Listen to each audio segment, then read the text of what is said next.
So, tip number one is breathe, right? And it can't be overstated.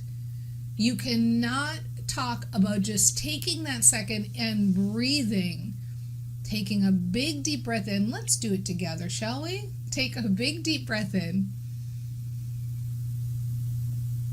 Hold it for just that second and then release it.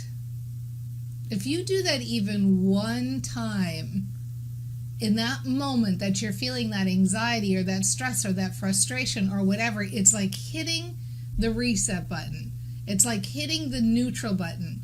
You can't hear this suggestion enough times or be reminded or do it enough times. And I'll tell you how I know that for sure, because I have an Apple Watch. And my Apple Watch goes off a certain number of times a day for those of you that have one. And you can do this on your any old smartphone, by the way. It doesn't have to be an Apple one.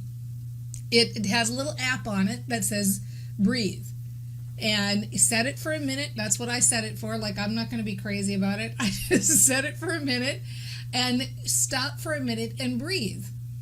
And you can do this with a reminder on your smartphone. But here's how I know the value of being reminded of this and of doing this. Because almost every time it goes off, my first thought is, oh, I don't have time for that right now.